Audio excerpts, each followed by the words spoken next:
अस्सलाम वालेकुम people, welcome to defence outpost. तो आप लोगों को पता है कि जिस तरह से कल पाकिस्तान की मिलिट्री ने आईएसपीआर के through tri service press conference की, तो उसी टाइम के ऊपर इंडियन मिलिट्री की तरफ से भी एक ट्राई सर्विस प्रेस कॉन्फ्रेंस की गई, जहां पर उन्होंने भी अपनी तरफ के जो मेके कॉन्फ्लिक्ट के इवेंट्स हैं उनको एलेबोरेट किया। नाउ द थिंग इज, बाकी सब चीज़ें तो ठीक है, हमने भी अपनी साइड पे चीज़ों को एक्सप्लेन किया। उधर से एक जो काफ़ी ज़्यादा अब्सर्ड क्लेम आया कि पाकिस्तान की एयरफोर्स ने मेके कॉन्फ्लिक्ट में 13 एयरक्राफ्ट लूज किए, लेकिन पहले की तरह आज भी इनके पास उस क्लेम को बैक करने के लिए प्रूफ के नाम पर कुछ भी नहीं था। ना तो किसी किस्म के रेडार ट्रैक्स को शोकेस किया गया और ना ही कोई विजुअल, कोई इमेज, कोई क्लिप, कोई वीडियो शेयर की गई, ओपन सोर्स मटेरियल शेयर किया गया जिसमें कहीं पर पाकिस्तान एयरफोर्स के एयरक्राफ्ट का रैकेज उन्होंने स्पॉट किया हो, क्योंकि ऐसा कोई प्रूफ एग्जिस्ट नहीं करता तो कहां से देंगे। एयर टू एयर मोड में ये कुछ कर नहीं पाए। फिर इन्होंने क्लेम करना स्टार्ट किया कि हमने जो 10 मई को स्ट्राइक्स की पाकिस्तानी एयरबेसेस के ऊपर, तो उन स्ट्राइक्स के अंदर पाकिस्तान ने 8 से 10 F-16 एयरक्राफ्ट जो हैं वो लूज किए, जो कि इनके मुताबिक उन हैंगर्स के अंदर ओपनली पार्क किए थे। तो कोई भी अगर सेंसिबल माइंड हो, उसको ये चीज पहले पता होती है कि कोई भी air force in times of conflict, जब उसको पता है कि एक कॉन्फ्लिक्ट चल रही है, तो वो जो अपने मोस्ट प्राइज्ड एसेट्स हैं, इस केस में फाइटर एयरक्राफ्ट हैं, उनको मेटल के हैंगर्स में पार्क करके बिल्कुल भी नहीं रखते। जो एयरबेस के ऊपर हार्डन शेल्टर्स बने हुए हैं वो एक रीजन के लिए बने हुए हैं। इवन 10 मई को जब ये स्ट्राइक्स कंडक्ट हुई, तो उस दिन की भुलारी और शहबाज एयरबेस की जो सैटेलाइट इमेजरी है, उसमें जो इन दो एयरबेसेस के ऊपर हार्डन शेल्टर्स हैं, उनके गेट्स जो थे वो क्लोज थे,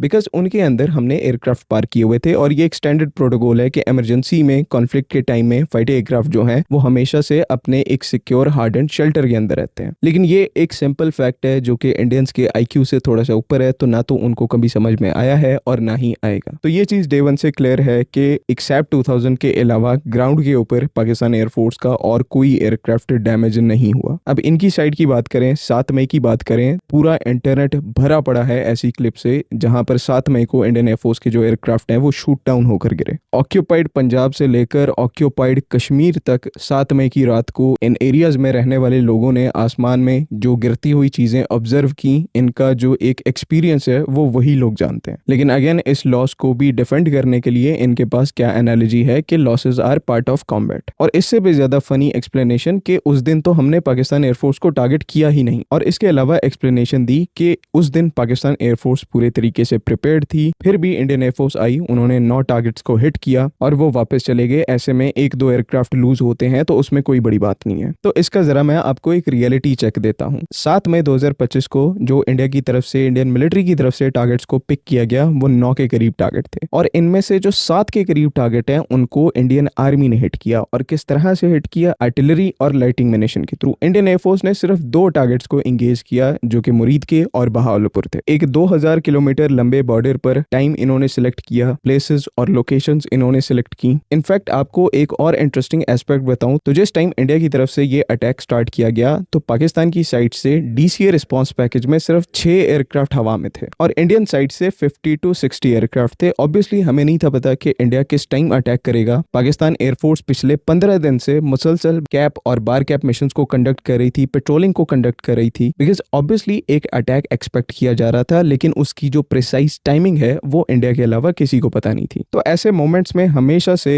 अटैकर के पास एलिमेंट ऑफ सरप्राइज होता है और उसे एक एडवांटेज होता है। जब ये एक्टिविटी डेवलप हो रही थी, पाकिस्तान एयरफोर्स ने इसको देखकर अपनी एक्टिविटी स्टार्ट की कि आज ही वही दिन है जिस दिन इंडिया स्ट्राइक करने वाला है। सेकंड, यहाँ पर इनका एक क्लेम है और इस क्लेम की आज तक मुझे लॉजिक नहीं समझ आई। कोई अगर मुझे लॉजिक समझा दे कि इंडिया जब 7 मई को अटैक करने गया, स्ट्राइक्स करने गया, तो उनका टारगेट पाकिस्तान एयरफोर्स बिल्कुल भी नहीं थी। अगेन मैं यहाँ पर किसी को रिक्वेस्ट करूंगा कि मुझे कोई इसकी लॉजिक समझा दे कि इसमें क्या लॉजिक है कि आप एक सॉवरेन कंट्री की एयर स्पेस में, उसकी टेरिटरी के ऊपर स्ट्राइक करने जाते हैं और आप एक्सपेक्ट नहीं करते कि उनकी एयरफोर्स कुछ करेगी। इवन इस क्लेम का इंडियन एयरफोर्स को भी नहीं पता होगा, जो कि इनके डिफेंस यूट्यूबर्स क्लेम करते हैं कि हमने पाकिस्तान एयरफोर्स को टारगेट ही नहीं किया था। बठिंडा में जो राफेल एयरक्राफ्ट शूट डाउन होकर क्रैश हुआ था, उसके रैकेज के साथ लोकल्स को मीटियोर बीवीआर मिसाइल का रैकेज भी मिला था। और ये एक ऐसा फैक्ट है जिसको इंडिया का कोई भी डिफेंस यूट्यूबर खुले तरीके से एक्सप्लेन नहीं करेगा कि उस रात को इंडियन एयरफोर्स के पास राफेल एयरक्राफ्ट थे और उन राफेल्स के ऊपर मीटियोर जैसी एक केपेबल बीवीआर मिसाइल थी, फिर भी हम एक भी मिसाइल फायर नहीं कर पाए पाकिस्तानी एयरक्राफ्ट के ऊपर। जस्ट इनके पास यहाँ पर एक वैलिड क्लेम नहीं है 7 मई की एयर बैटल से रिलेटेड। और जैसे जैसे टाइम गुजरता जा रहा है, ये चीज क्लियर हो रही है कि हमारे घुटनों में पानी नहीं है पाकिस्तान एयरफोर्स के साथ एयर टू एयर कॉम्बैट में स्टैंड करने के लिए। तो फोकस जो है वो अब एयर टू ग्राउंड कॉम्बैट के ऊपर शिफ्ट कर लिया गया है। और इनफैक्ट आज इन्होंने एक ग्लाइड बॉम्ब किट टेस्ट की है, जिसके जिसका नाम आई बिलीव तारा है, जो कि बेसिकली एक रेंज एक्सटेंशन किट है। तो उसको पॉइंट बनाकर कहा जा रहा है कि इंडियन एयरफोर्स के जो air to ground weapon systems हैं उनका जो आर्सनल है वो अनमैच्ड है। लिटरली ये जो तारे जैसे बॉम्ब्स ये आज टेस्ट कर रहे हैं, पाकिस्तान एयरफोर्स ऐसे ही वेपन्स को 2012 से टेस्ट कर रही है। इमेजिन ऐसे टाइम्स जहां पर स्टैंड ऑफ स्ट्राइक्स का कोई कॉन्सेप्ट ही नहीं था, उस टाइम के ऊपर हमने इंडिजिनसली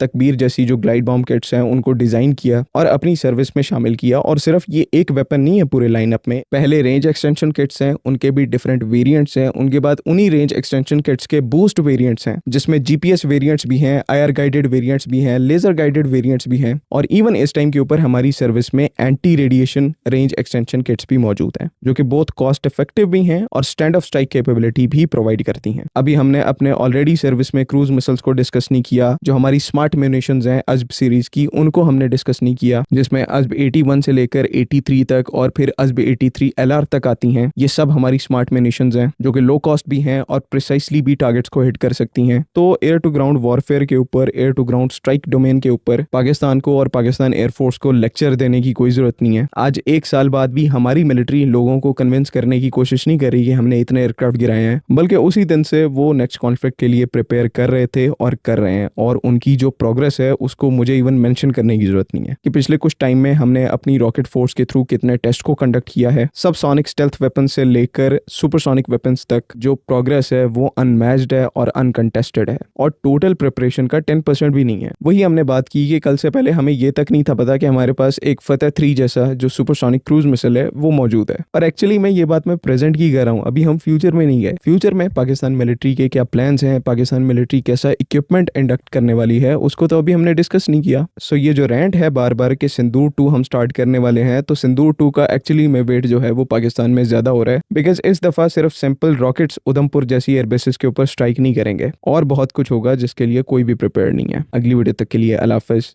पाकिस्तान जिंदाबाद।